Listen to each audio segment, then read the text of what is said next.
उस दिन बाबूजी का पथरी का ऑपरेशन हुआ था, जिस वजह से मैं भी हॉस्पिटल में ही था। कमरे में बैठा बैठा उकता गया था। पैरों में भी जकड़न सी हो रही थी। बाबूजी के साथ मेरी पत्नी थी, तो मैं हॉस्पिटल कॉरिडोर में ही टहलने लगा। दुख और चिंता से भरे अनेकों चेहरे अपनी अपनी कहानियों के साथ सफेद कोट वालों के पीछे पीछे कुछ अच्छा सुनने की उम्मीद से घूम रहे थे। एक बुजुर्ग शख्स की आंखें बार बार ऑपरेशन थिएटर की रेड लाइट पर टिक जाती थीं। उनकी परेशानी चेहरे पर साफ झलक रही थी। थोड़ा सुस्ताने के लिए मैं भी वहीं बेंच पर बैठ गया, पर मेरी नजरें उन पर से हट नहीं पा रही थीं। उन्हें परेशान देखकर आखिरकार मैंने उनसे परेशानी पूछ ही डाली, तो पता चला पिछले 2 घंटे से उनकी बेटी गीतिका ऑपरेशन थिएटर के अंदर थी। वो अकेले ही थे। उनकी घबराहट को कोई भी महसूस कर सकता था। कभी वे बेटी की सलामती के लिए भगवान से प्रार्थना करते, कभी ऑपरेशन थिएटर की लाइट की तरफ देखते, कभी घड़ी की तरफ। अब उनकी बेटी का ऑपरेशन हो चुका था और शाम होते होते उनकी बेटी गीतिका को भी बाबूजी के बगल वाले रूम में शिफ्ट कर दिया गया। अब मैं उनकी काफ़ी मदद कर देता था, जैसे दवाई लाना या फिर बाहर के थोड़े बहुत काम। उनके बहुत मना करने के बाद भी मेरे घर से उनके लिए भी खाना आने लगा। वो बुजुर्ग भी थे, अकेले भी, और बेटी को उनके साथ की ज़रूरत भी थी। बातों ही बातों में मैंने उनसे पूछ लिया कि उनकी बेटी को क्या हुआ है। थोड़ी देर की चुप्पी के बाद गीतिका के पिता चश्मा उतार कर एक हारे हुए पिता की आवाज में बोले, बताने लायक वजह होती तो आज हम यूं ऐसी परिस्थिति में अकेले ना होते। बेटा तो अमेरिका में है, परंतु यहाँ भी काफी रिश्तेदार हैं। परंतु हमारी बेटी की एक भूल की वजह से हमारे मुंह सिल गए हैं। तुमने बेटे से भी बढ़कर हमारी मदद की है, इसलिए अपना दर्द तुमसे अवश्य साझा करूंगा। मेरी बेटी मुंबई में एक बहुत अच्छी कंपनी में जॉब करती है। शुरू से ही बहुत महत्वाकांक्षी रही है और पढ़ने में भी होशियार थी और अपनी मंजिल तक पहुंच भी गई। जब पहली बार मुंबई गई तो हर माता पिता की तरह हमने भी उसे बहुत नसीहतें दी, ऐसे रहना वैसे रहना। फोन पर जब भी बातें होती तब भी हम उसे बहुत समझाते रहते थे। अब जवान बेटी इतने बड़े शहर में अकेले रहेगी तो हम लोगों को कहाँ चैन होगा। बीच बीच में हम लोग भी मिलने चले जाते थे। सब कुछ अच्छा चल रहा था। समय बीतने लगा तो हम उस पर विवाह का दबाव बनाने लगे।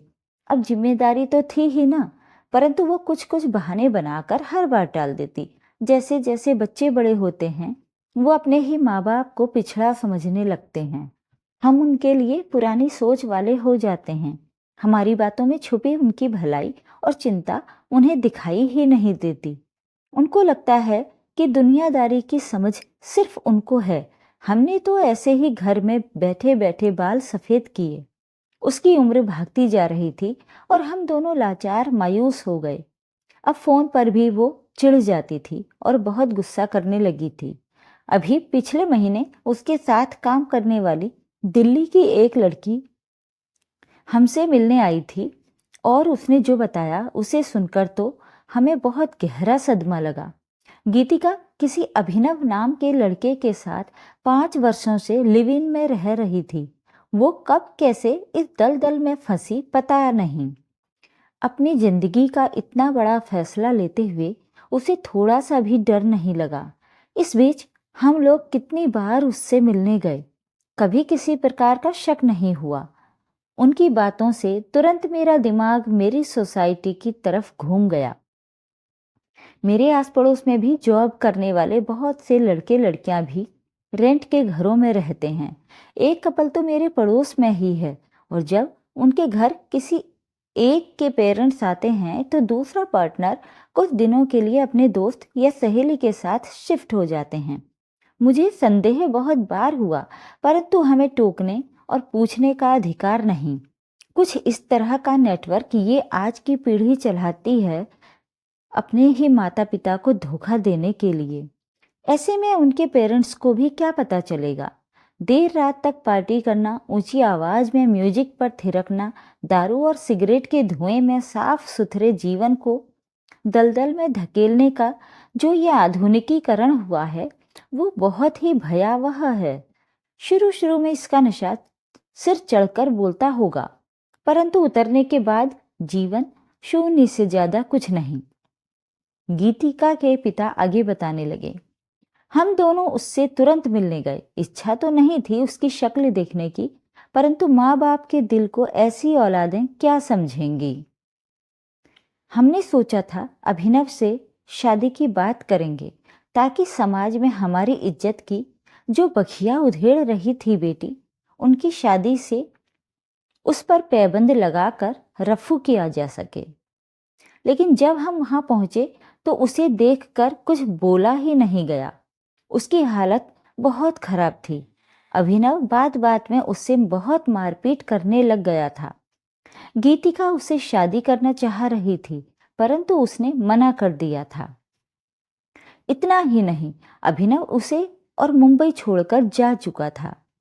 जोश जोश में शुरू हुए इस रिश्ते के अंत में हाथ लगा घोर डिप्रेशन, धोखा और शर्मिंदगी। हम उसे अपने साथ दिल्ली ले आए। वो खामोश हो गई, रात भर रोती रहती, नींद के लिए नींद की गोलियां लेने लगी और उस दिन उसने ओवरडोज ले ली। समय रहते हम उसे जैसे तैसे हॉस्पिटल ले आए। यहाँ इलाज के दौरान पता चला कि वो लगभग 4 महीने की प्रेग्नेंट थी। ये भी नहीं पता था हमें। इन सब से वो जन्मा बच्चा जीवित नहीं रहा, उसी के लिए ऑपरेशन हुआ था। इन सब से उबरने में समय लगेगा उसे। गीतिका के पिता भीगी आंखों को चश्मे से छुपाते हुए कमरे में चले गए। बच्चे जब माता पिता का विश्वास तोड़ते हैं तो उस दुख का अंदाजा लगाना भी कठिन है। बच्चे गलत रास्ते पर चलें तो उंगलियां माता पिता की परवरिश पर भी उठती हैं। बच्चों को आत्मनिर्भर भी बनाना है, घर से दूर भी भेजना पड़ता है। ऐसे में बच्चे स्वतंत्र होने का गलत अर्थ निकाल कर गलत रास्ता चुन लें तो माता पिता की क्या गलती। मैं बैठे बैठे सोचने लगा कि आज की युवा पीढ़ी ये क्यों नहीं समझती कि जिस रिश्ते में किसी प्रकार का बंधन मान्य नहीं, कोई वचन नहीं, जो एक प्रथा नहीं एक व्यवस्था है, जहाँ स्वच्छ प्रेम नहीं सिर्फ भोग है, जो आधारहीन है उसकी नींव खिसकने में देर नहीं लगेगी। तब उन्हें वही बूढ़े हाथ थामेंगे जिन्हें वो धोखा देते हैं, जिनके सिखाए संस्कार उन्हें दकियानूसी और ढोंग नजर आते हैं। सोशल मीडिया के अनेकों प्लेटफॉर्म पर मैंने बहुत से बुद्धिजीवियों को और कुछ सशक्तिकरण वाली महिलाओं को लिव इन की खूबियां बताते हुए भी सुना है, व्यक्तिगत आज़ादी की पैरवी करते हुए देखा है। उन सबसे मेरा एक ही प्रश्न है कि क्या वे सब लोग अपने बेटे बेटियों को लिव इन में खुशी खुशी रहने की इजाज़त देंगे? अगर नहीं तो इसको स्वीकार करने का ढोंग करके युवा पीढ़ी को भ्रमित ना करें। हम हमारी संस्कृति को त्याग कर विदेशों की संस्कृति को बिना उसके नुकसान जाने अपनाने में लगे हैं। हम ना तो पूरी तरीके से विदेशी बन पाए और ना हम भारतीय रहे। और 2 नाव में सवारी करने वाला डूबता जरूर है। भले ही कुछ लोगों को लिव इन सही लगे, लेकिन मेरे लिए ये कोड है जो धीरे धीरे युवा पीढ़ी में फैलकर उसे बर्बाद कर रहा है। कितने सुंदर रीति रिवाज हैं हमारे इस दलदल भरे आधुनिकीकरण से दूर, जहां ईश्वर को साक्षी मानकर साफ स्वच्छ रिश्ते बनाए जाते हैं, जहां बड़े बुजुर्गों के ढेरों आशीर्वाद होते हैं, जहां 2 परिवारों की मजबूत नींव पर एक नया घरौंदा बुना जाता है, जहां वैदिक मंत्रों की गूंज से हवन कुंड को प्रज्वलित कर उसके फेरे लेते हुए एक दूसरे को जन्म जन्मांतर के लिए अपना बनाया जाता है, जहां विदाई में कुछ भावुक पल होते हैं तो वहीं नए घर में नए जीवन का जोर शोर से स्वागत होता है, जो एक खूबसूरत प्रथा है जिसमें प्रेम भी है और जिम्मेदारियों को उठाने की असीम क्षमता भी।